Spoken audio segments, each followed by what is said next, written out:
దేవుని తీపి జ్ఞాపకాలు అనే సందర్భాన్ని కొన్ని తెలుసుకుందామండి. ప్రియమైన దేవుని వాళ్ళారా, ఎవరైనా మిమ్మల్ని కళ్ళు మూసుకోండి నోరు తెరవండి అన్నారు అనుకోండి, ఏంటి విశేషం అంటారు. ఏమి లేదు, కళ్ళు మూసుకొని నోరు తెరవు అన్నప్పుడు కళ్ళు మూసుకొని నోరు తెరిచిన తర్వాత మీ నోట్లో పంచదార పోసారు అనుకోండి, ఇది ఏంటది అంటే చెప్పగలరా మీరు? ఇది పంచదార అండి అని అంటారు. ఓ చిన్న బెల్లం ముక్క నోట్లో పెట్టారు అనుకోండి, అది తిని కళ్ళు మూసుకొని చెప్పాలన్నప్పుడు చెప్పగలరు. ఏ స్వీట్ పెట్టినా, అలాగే ఏ కూర రుచి చూపించినా ఆ కూర టేస్ట్ని బట్టి అది ఏదో చెప్పగలరు. మరి కొంతమంది అయితే వాసనతో కూరలు రుచి చెప్పగలరు, ఏ కూర చెప్పగలరు. బిర్యానీ వాసన రాగానే ఎవరో బిర్యానీ వండేస్తున్నారని చెప్పేస్తారు. చేపల కూర వాసన రాగానే ఎక్కడో చేపల కూర వండేస్తున్నారని చెప్పారు. అంటే వాసనతో ఆ కూర ఏంటో చెప్పగలం,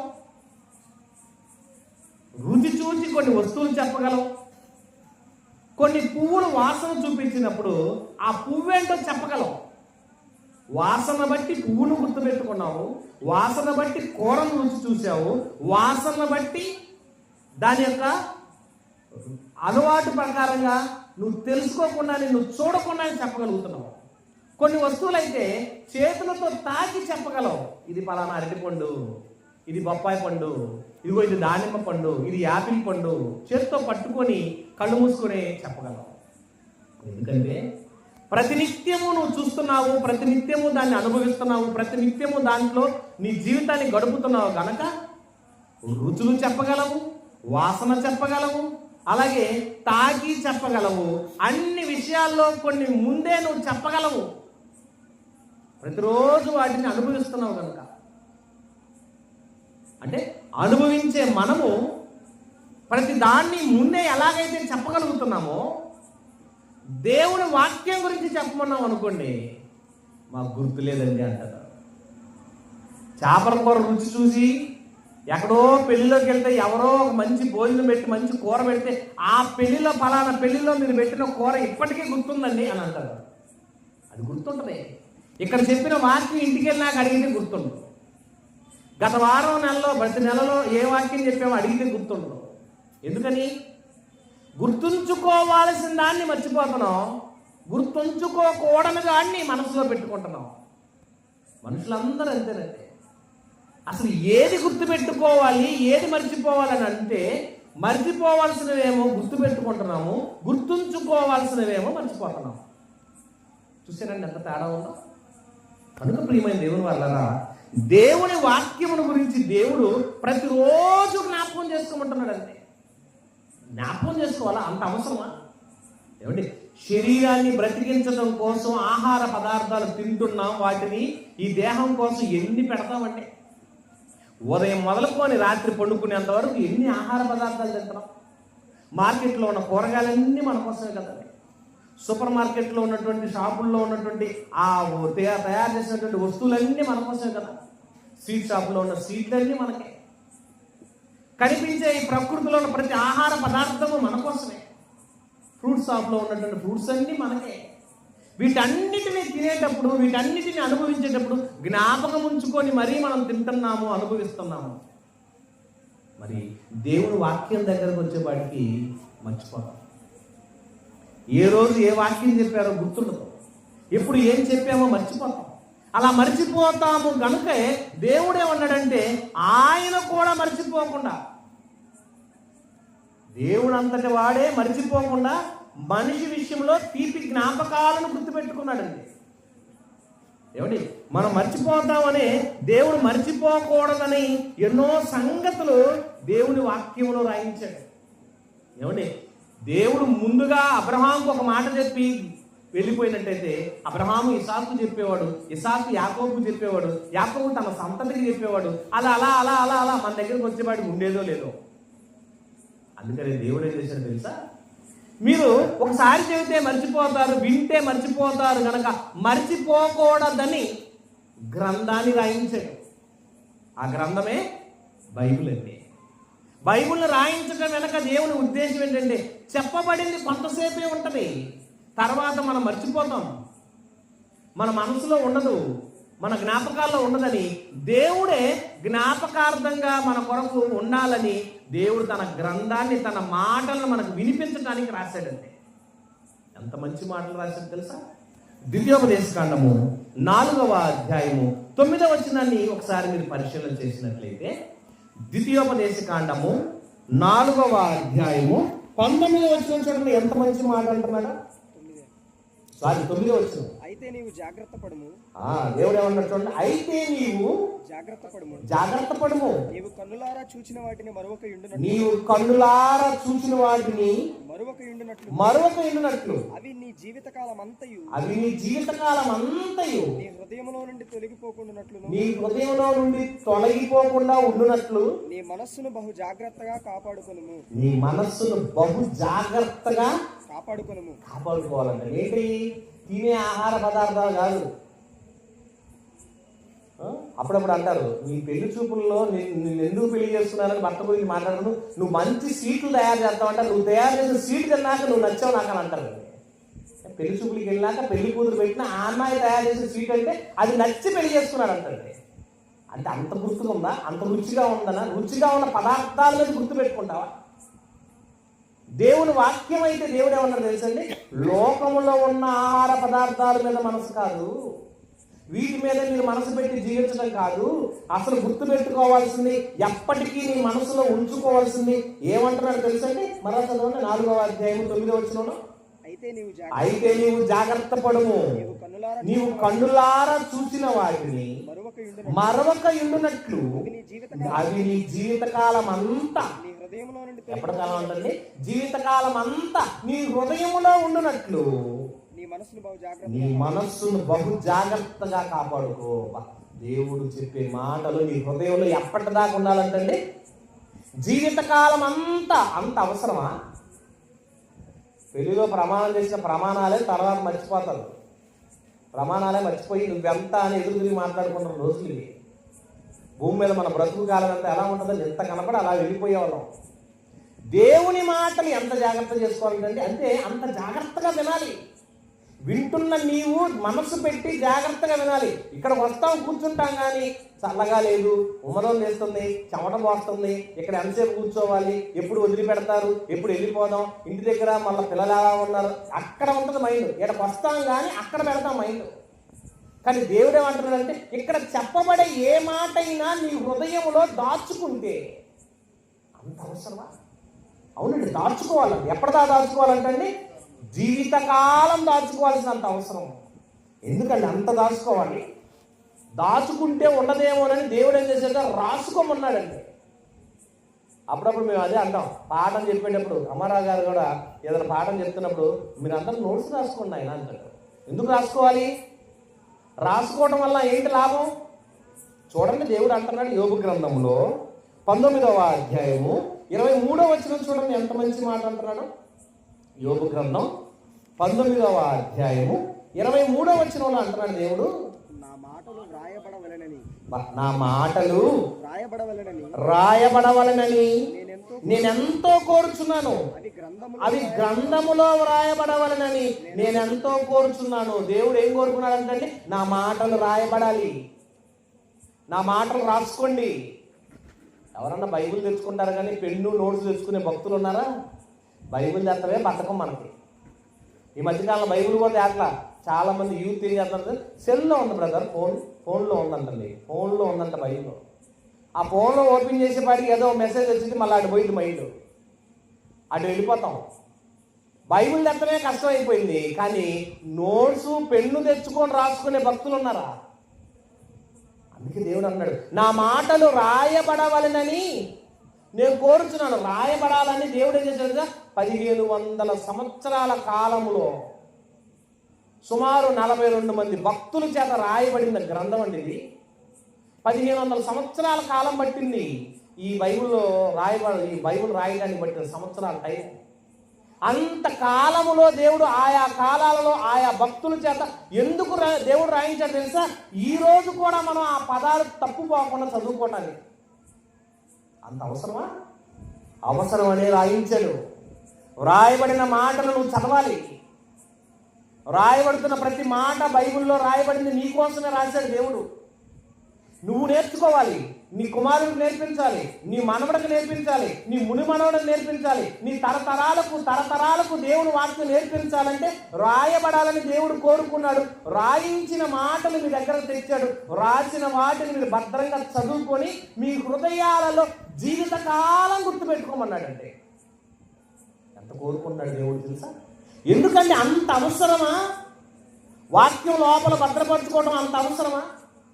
నీ హృదయంలో దేవుడు వాక్యం ఉంటే నిన్నేం చేసి తెలుసా? నిన్ను బాగా నడిపించిద్దండి.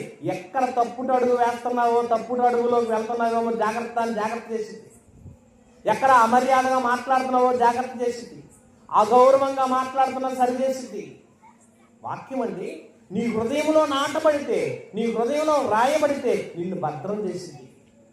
రాయబడటం అంత అవసరమా? అవును. కీర్తన గ్రంథం దేవుడు అంతటి వాడే నువ్వు చేసిన పనులు, నువ్వు చేసిన కార్యాలను ఆయనే రాసుకుంటున్నాడండి. అంటే దేవుడు మర్చిపోతాడా? దేవుడు మర్చిపోతాడండి? మర్చిపోని దేవుడే నీ గురించి రాసుకుంటున్నాడంటే నువ్వు రాసుకోవటం ఎంత బాధ్యత లేకుండా పోతుందండి. కీర్తన గ్రంథం 56వ కీర్తన 8వ చరణాన్ని చూసినట్లయితే మంచి మాట అంటున్నాడు. కీర్తన గ్రంథం 56వ కీర్తన 8వ చరణం చూడండి. నా సంచారములను నీవు లెక్కించి ఉన్నావు. అవి నా కన్నీళ్లను నీ బుడ్డిలో ఉంచబడి ఉన్నవి. అవి నీ గ్రంథములో కనబడును కదా. దేవుడే తన గ్రంథం పెట్టుకొని నువ్వు ఎక్కడ పనిచేసావో, ఎంత దూరం పనిచేసావో, దేవుడి కోసం ఎన్ని కన్నీళ్లు కార్చావో, ఎంత బాధపడి శ్రమలపడి ఇబ్బందులు పడి శ్రమలతో కష్టాలతో సువార్త ప్రకటించావో ప్రతి విషయాన్ని ఆయన రాసుకున్నాడు అంటండి. నీ గురించా?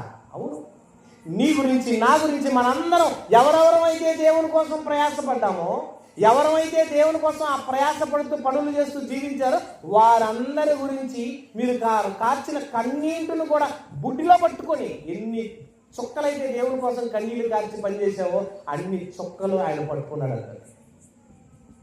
పట్టుకోవడమే కాదు, అన్ని చుక్కలను పట్టుకున్న కాక దాన్ని ఏం చేశాడంటండి? గ్రంథంలో రాసుకున్నాడంటండి. మీ జ్ఞాపకాలు, స్వీట్ మెమోరీస్ అంటారు, తీపి జ్ఞాపకాలు. చాలామంది తల్లిదండ్రులు పిల్లలు పెంచేటప్పుడు ఆ పిల్లల గురించిన స్వీట్ మెమోరీస్ కొన్ని దాచుకుంటారు, రాసుకుంటారు తెలుసా. ఈరోజు మా బాబు పుట్టాడని పుట్టినరోజు క్యాలెండర్ మీద రాస్తారు. ఆ తర్వాత వాడు నవ్విన రోజు రాసుకుంటారు, వాడికి పొళ్ళొచ్చిన రోజు రాసుకుంటారు, వాడు బోర్లా పడిన రోజు రాసుకుంటారు, వాడు అమ్మ అని పిలిచిన రోజు రాసుకుంటారు, వాడు నాన్న అని పిలిచిన రోజు రాసుకుంటారు. అలా జాగ్రత్త చేసే తల్లిదండ్రులు ఉన్నారు, మీకు తెలుసలేదో. తర్వాత వాడు పెరిగి పెద్దవాడు అయిన తర్వాత ఆ లిస్ట్ వాడు చూపిస్తారు. ఇదిగోరా నీ బయోడేటో, నీ జీవితంలో నువ్వు పుట్టినప్పటి నుంచి ఇప్పటి వరకు నీ జీవితం ఎలా ఉందో చూడు. పెరిగి పెద్దవాడు అయ్యే మనకి ప్రతి సంవత్సరం వాడి పుట్టినరోజుకి ఒక్కొక్క ఫోటో తీసి దాచిపెట్టి జ్ఞాపకార్థంగా దాచిపెడతారు. ఇక మంచి ఫంక్షన్ ఏదైనా జరుగుతుంది అనుకోండి, ఓణీల ఫంక్షన్, పిల్లలకు మరి మగ పిల్లలకైతే పంచల ఫంక్షన్ వేస్తుంటారు కదండి. చేసేటప్పుడు పుట్టినప్పటి నుంచి వాడు పెరిగి ఆ వయసు వచ్చేంత వరకు ఏ సంవత్సరం ఏం చేశాడు మొత్తం ఫోటోలు బారుగా లైన్గా పెట్టి వస్తారండి. అంటే ఆ తల్లిదండ్రులు ఆ బిడ్డ మీద ఎంత జాగ్రత్త తీసుకున్నారో, ఆ తల్లిదండ్రులు ఆ బిడ్డ విషయంలో ఆ మెమోరీస్ ఎంత దాచిపెట్టారంటే, భూమి మీద ఉన్న తల్లిదండ్రులకే ఇంత మెమోరీ దాచిపెట్టుకోవాలని ఆలోచన ఉంటే, జీవాధిపతి అయిన దేవుడు, ప్రకృతిని కలిగించిన దేవుడు, సర్వమును సృష్టించిన దేవాది దేవుడు, నిన్ను తన రూపంతో, తన పోలికతో, తన ఆత్మను పంచి నిన్ను పుట్టించుకున్న దేవుడు, నువ్వు చేస్తున్న ప్రతి పనిని, నువ్వు చేస్తున్న ప్రతి ఆలోచనను నిన్ను ఎరిగి నీ గురించి ఆయన గ్రంథం రాసుకుంటున్నాడంటే ఎంతండి దేవుడికి నీ మీద ప్రేమ. నీ గురించా? నువ్వు ఏడ్చింది రాసుకుంటున్నాడు, నువ్వు నవ్వింది రాసుకున్నాడు, నువ్వు దేవుని కొరకు పాడింది రాసుకున్నాడు, దేవుని కొరకు నువ్వు ప్రయాస పడింది రాసుకున్నాడు, నువ్వు వెళ్ళినా తిరిగినా నువ్వు వేసిన ప్రతి అడుగు ఆయన తన గ్రంథంలో రాసుకుంటున్నాడు అంటండి. స్వీట్ మెమోరీస్ నీ పేరు మీదే. దేవుడు ఎంత జాగ్రత్త తీసుకుంటున్నాడు నీ మీద. అవును, ఇంకెంత మాట అంటారు చూడండి. కీర్తన గ్రంథం 69వ కీర్తన 28వ వచనం చూడండి. 69వ కీర్తన 28వ వచనం. చూడండి ఏమన్నాడు, జీవ గ్రంథములో నుండి వారి పేరు తుడుపు పెట్టుము, నీతిమంతుల పట్టీలో వారి పేర్లు రాయకుము. ఎందుకంటున్నాడు ఈ మాట? ఆయన కూడా ఒక గ్రంథాన్ని మెయింటైన్ చేస్తున్నాడు. జీవ గ్రంథం అని ఒక గ్రంథం తీసుకొని ఎవరి పేర్లు రాయాలో రాసుకుంటున్నాడు. పని చేయనోడి పేరు తుడిపేస్తాడు. సంఘంతో కలవకపోయినా, సంఘంతో సభ్యులుగా ఉండకపోయినా, సంఘాన్ని ఎదిరించినా, దేవుని పనిలో సహకారం ఉండకపోయినా, దేవుణ్ణి వదిలేసి ఇష్టానుసారంగా నడిచినా, చాలామంది అండి రెక్కలు వచ్చిన పక్షులలో ఎగిరిపోతుంటారు, మేము అన్నీ తెలుసు కదా అని. ఎక్కడికి వెళ్తాం? దేవుడి పనిలో పరిచయంలో కష్టపడు, నిలబడు, సహకారుడిగా ఉండు.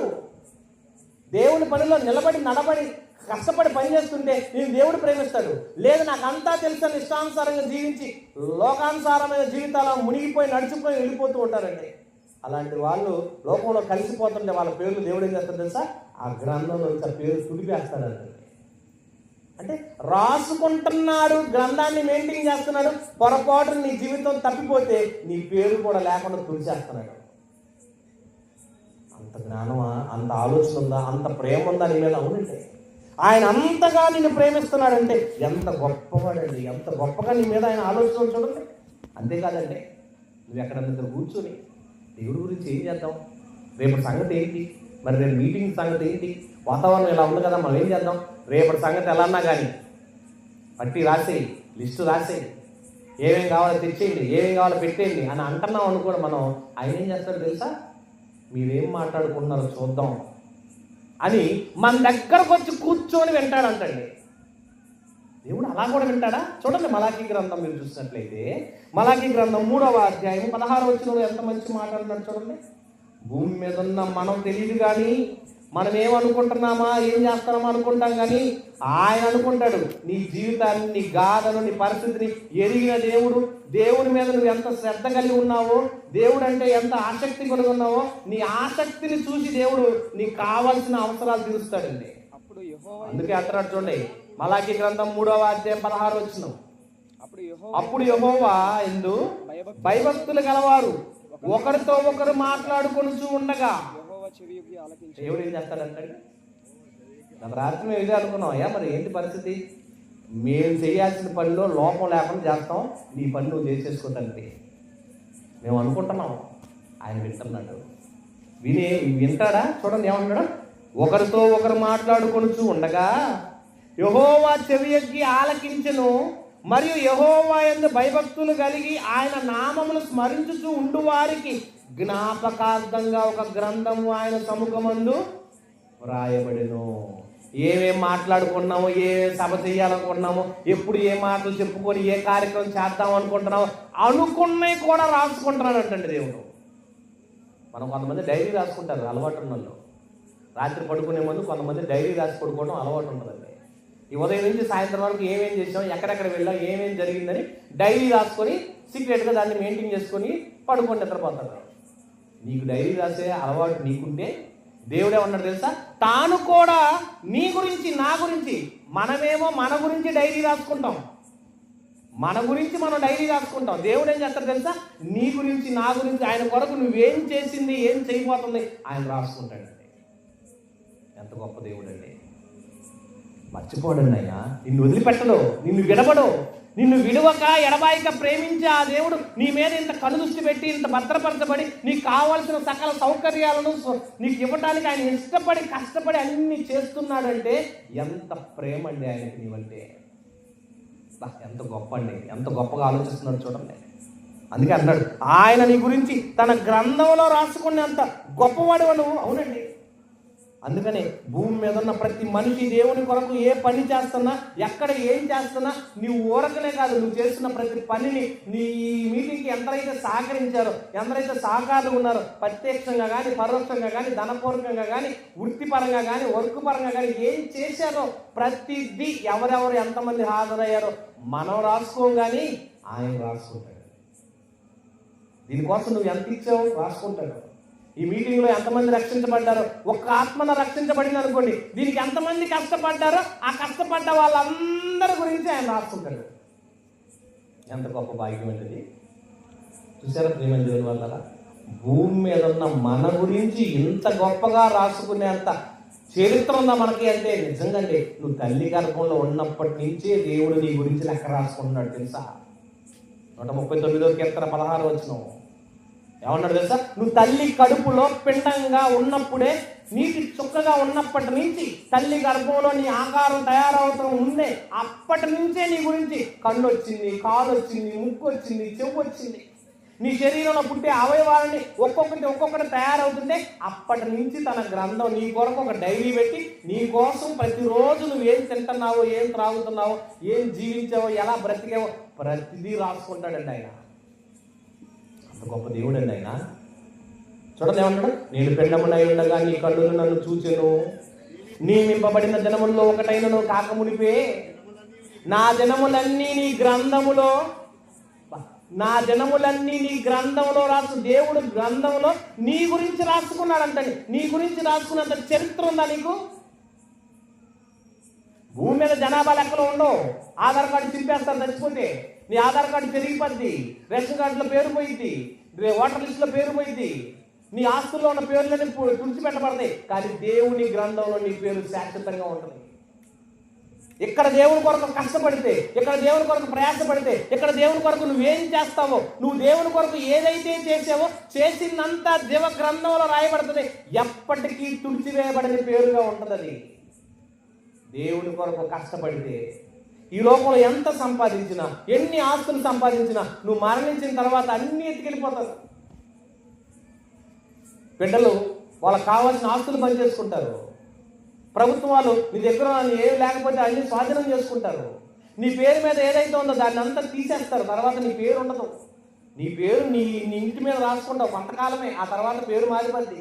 నీ పొలం కొంతకాలమే నీ పేరు, ఆ తర్వాత నీ పొలం మీద నీ పేరు పోయింది. నీ పేరు రాయకపడకముందు మరొకరు. అది బస్సులో కనుక మనం సీటు ఆపుకుంటాం చూసారా, అడవుడికి ఇప్పుడు ఆడవాళ్ళు గొడవలు, నా సీట్లు కాదు గొడవలు, వరకు వచ్చింది బస్సు అనే బట్టి కదండి. బస్సులో సీటు నాది కొట్టుకొని ఈ సీటు నాది ఎంతసేపు కూర్చుంటాం? ఒక అరగంట ప్రయాణం చేయగానే దిగిపోతాం. మళ్ళీ అదే సీట్లు ఇంకొకరు కచ్చి వేస్తారు, ఇంకొకరు చున్నీ వేస్తారు, ఇది నాది అని. వాళ్ళు ఒక గంట ప్రయాణం చేస్తారు. ఆ ప్రయాణం చేసినంతసేపు డ్రైవర్ నా బస్సు అనుకుంటాడు ఆయన. కండక్టర్ నా బస్సు అంటాడు. అది సాయంత్రానికి డిపోకి వెళ్ళగానే ఆ బస్సు ఆడబెట్టి వెళ్ళిపోతాడు. ఆ బస్సు నడిపే డ్రైవర్ది బస్సు కాదు, కండక్టర్ది కాదు, కూర్చున్న మనది కాదు, ఎవరిది కాదు. నీ జీవితం కూడా అంతేనండి. కానీ నీకు ఎప్పటికీ శాశ్వతంగా ఉండే జీవితం ఏదంటే దేవుడు తన గ్రంథంలో నీ గురించి రాసిన స్వీట్ మెమోరీస్. పెళ్లిలో ఫోటోలు దిగుతూ పెళ్లి ఫోటోల్లో రాసుకుంటారు స్వీట్ మెమోరీస్ అని. కొత్తగా పెళ్లి గంటకి రాసుకుంటారు చూసారని, పెళ్లి ఫోటోలు రాసుకుంటారు స్వీట్ మెమోరీస్ అని. తీపి జ్ఞాపకాలు, ఎందుకంటే తర్వాత నవ్వుకోవడానికి ఉండవాలి, ఇప్పుడు నవ్వండి అంటారు పెళ్లిలో చూసారండి. మనస్ఫూర్తిగా నవ్వునైనా అంటారు పెళ్లి కొడుకుని, తర్వాత మనస్ఫూర్తిగా నవ్వుతాయి అంటారు పెళ్లి కూతురు. ఎందుకు? తర్వాత నవ్వు అన్ని ఏడుపులే ఉంటాయి. దాన్ని ఒకసారి చివరిసారిగా నవ్వని గట్టిగా మనస్ఫూర్తిగా అంటుంటారు. అన్ని స్వీట్ మెమోరీస్ అనుకుంటాం మనం అంతా. దేవుడు తన గ్రంథంలో రాసుకుంటున్నాడు నీ మెమోరీస్, తనకు నచ్చినవిగా. తన కొరకు నువ్వు పడిన కష్టం, తన కొరకు నువ్వు చేసిన త్యాగం, తన కొరకు నువ్వు పడినటువంటి ప్రయాసం అంతా రాసుకుంటున్నాడండి. ఎంత గొప్ప దేవుడు అండి! అంత రాసుకుంటున్నాడా? చూడండి. అంతేకాదండి, అప్పుడప్పుడు వాటిని విప్పి, అప్పుడప్పుడు వాటిని తీసి వాటి గురించి చదువుకుంటుంటాడు, చూసుకుంటుంటాడు. ఎస్తేరు గ్రంథంలో రాజుగారు కూడా రాయించుకున్నాడు ఆ గ్రంథం.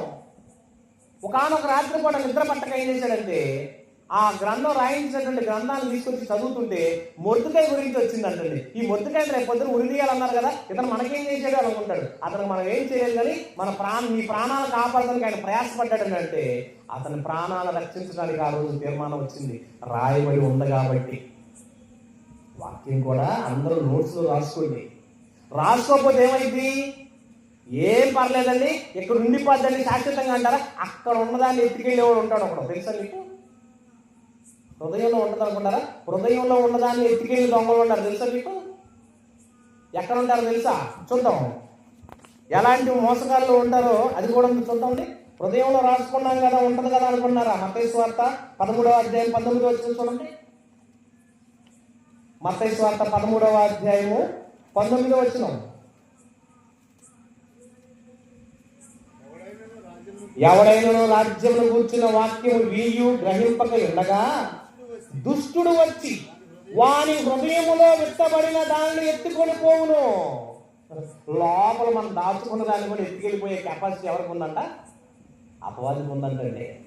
నాకేం పర్లేదు, నా గుండెల్లో దాచుకున్నాను, నేను విన్న వాక్యం లోపల ఉంటుందంటే ఉండదు, దాన్ని కూడా ఎత్తుకెళ్ళిపోతాడు. అందుకనే రాసుకోమన్నాడు దేవుడు. ఏం తెలుసా? నీ గౌరవం మీద రాసుకోండి, మీ ఇంటి ద్వార బంధముల మీద రాసుకోండి, మీ నుదటి కట్టే బాసికముల మీద రాసుకోండి. ఏంటయ్యి? దేవుని వాక్యం అండి.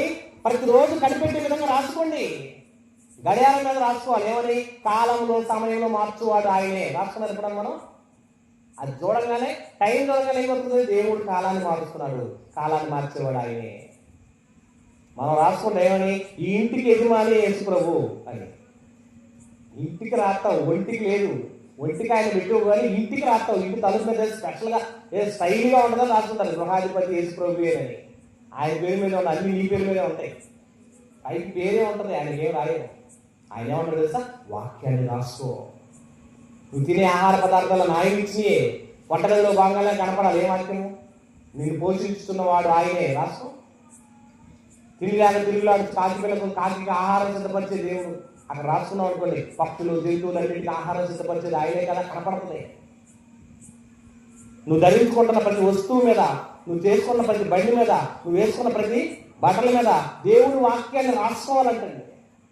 అంటే ఎప్పుడు దేవుడి వాక్యం మర్చిపోకుండా నీ కళ్ళ ముందు కనపడాలని కోరుకుంటున్నాడు దేవుడు. ఎందుకు? నీ జీవిత కాలము దేవుడి వాక్యం నీ హృదయంలో ఉండాలి. అంత అవసరం. చూడండి, ఆ మాట ముగింపులకు వెళ్ళిపోతాం సమయం చాలు. చూడండి ఏమంటారు తెలుసండి? ద్వితీయోపదేశకాండం 6వ అధ్యాయం 6వ వచనంలో ఆ మాట అంటున్నాడు. ద్వితీయోపదేశకాండము 6వ అధ్యాయము 6వ వచనం నుంచి ఏమంటున్నాడు చూడండి.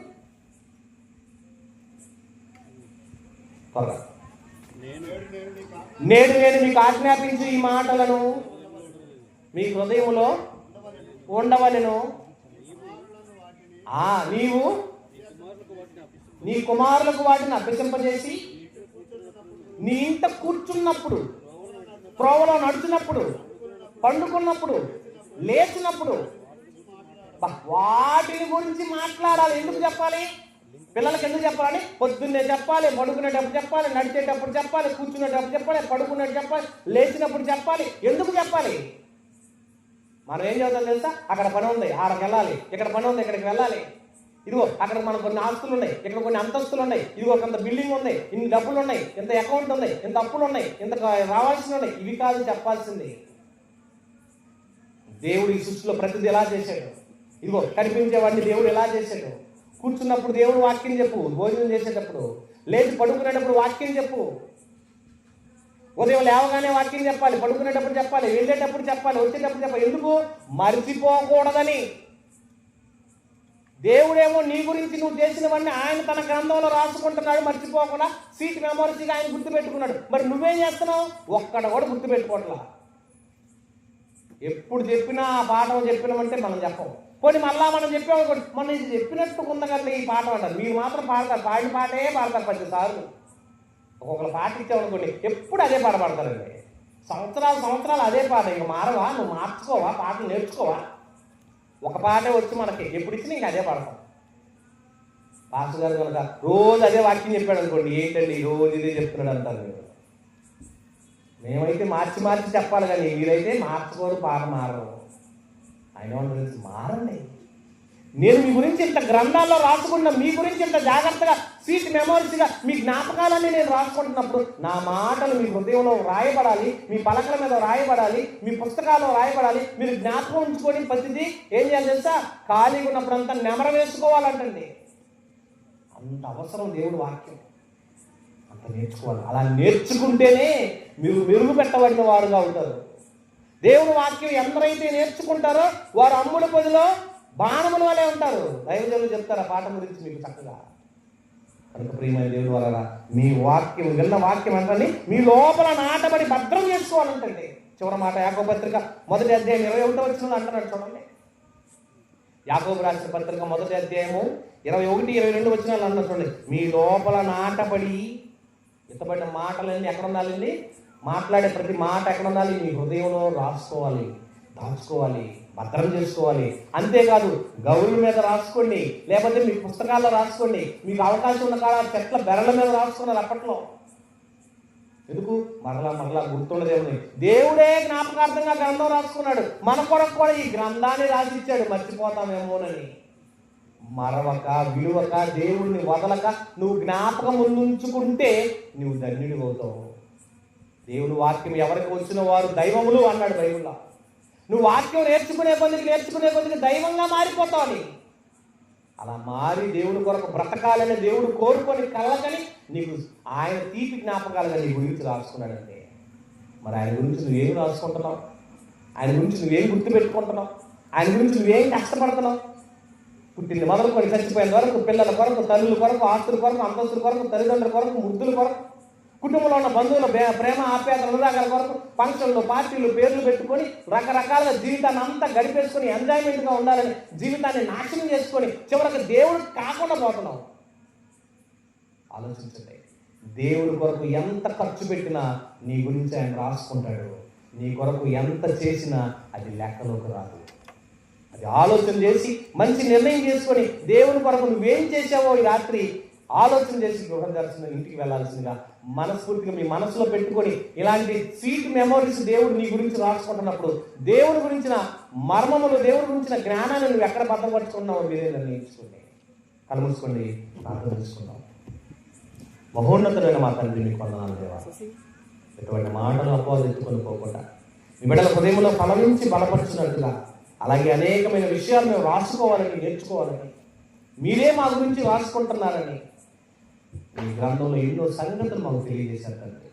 పెద్దమైన మాటలు తండ్రి, మేము జాగ్రత్తగా వాటిని భద్రపరుచుకొని ప్రతి దినము వాటిని నెమర వేసుకుంటూ నీ వాక్యమును మా జీవితకాలం అంతా గుర్తుపెట్టుకుని బ్రతికే అవకాశం మాకు అనుగ్రహించమని మా అందరి కోసం కలవరిలో ప్రాణం పెట్టి తెలియజేసినాం. క్రీస్తు వారి పరిశుద్ధ నామమున ప్రార్థిస్తూ వేడుకుంటున్నాము తండ్రి.